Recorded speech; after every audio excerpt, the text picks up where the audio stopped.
Rocky will turn 50 next year. It was written by a young Sylvester Stallone, but what inspired him? Where did one of the greatest underdog stories ever originate? On March 24, 1975, the heavyweight champion Muhammad Ali was set to fight Chuck Wepner, the underdog from Bayonne, New Jersey. Now, Wepner wasn't just some geek off the street. Going into the fight, he had a 30-9 professional record. But who was he? Wepner was born in New York City in 1939, but he grew up along the docks in Bayonne, New Jersey. And if you've seen every movie ever made, you know that dock workers are some of the toughest people on planet Earth. Like Rocky, Wepner may have done some dock collecting at some point. But Rocky taught us that this is one of the lowest levels of a crime syndicate, and there's not much room for advancement. So Wepner joined the Marines at the tender age of 15. Wepner began boxing while in the Marines, and before you knew it, he became the best boxer in the Corps. When Wepner left the Corps, he became a professional boxer, an imposing figure at 6'5" and 225 pounds, and tough as nails.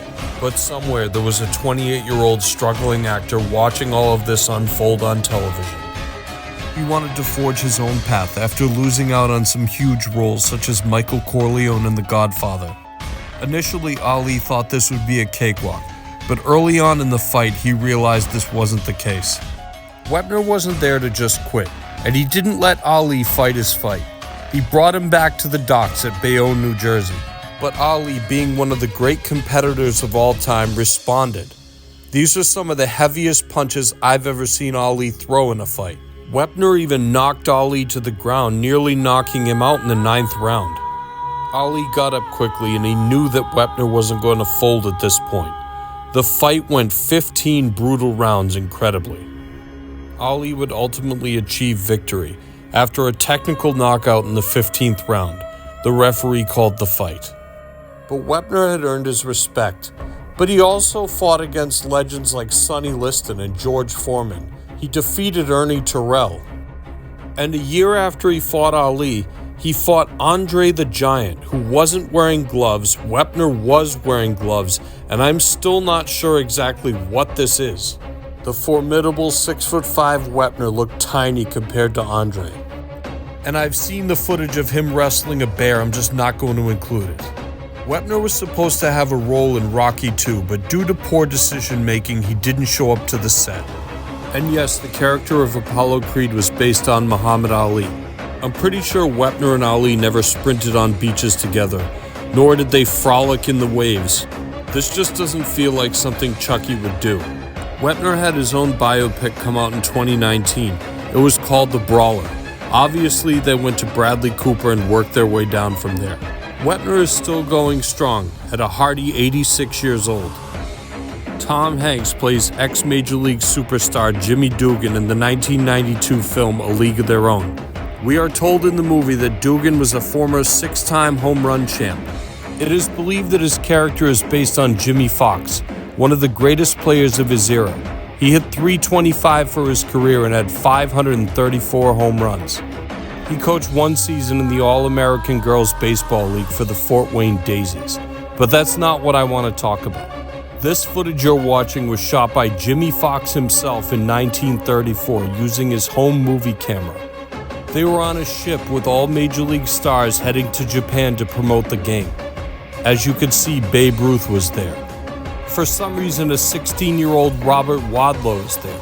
He stands 7'11" and would grow another foot. Fox and his fellow American teammates would play in an exhibition game against the Japanese national team. Lefty Grove was there, Lou Gehrig was there, legendary manager Connie Mack was there. The major leaguers handled their competition pretty easily, and they really enjoyed their time in Japan and were treated really well by the people there. Everyone wanted to see Babe Ruth, and the major leaguers would only go to Japan on the contingency that Babe Ruth would go.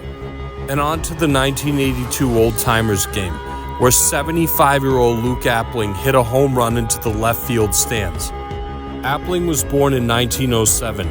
He played against Babe Ruth, Lou Gehrig, and Jimmy Foxx. Old-timer games are nothing new. Incredibly, they date back to 1875, the founding of Major League Baseball. Back then, they featured guys that played in the 1840s and 1850s, some of the earliest baseball games. This is the first old-timers game at Yankee Stadium. It's in 1947. That's Cy Young on the end. Every year, the best Major League pitchers win the award that's named after him. And he was born in 1867, just 2 years after the Civil War.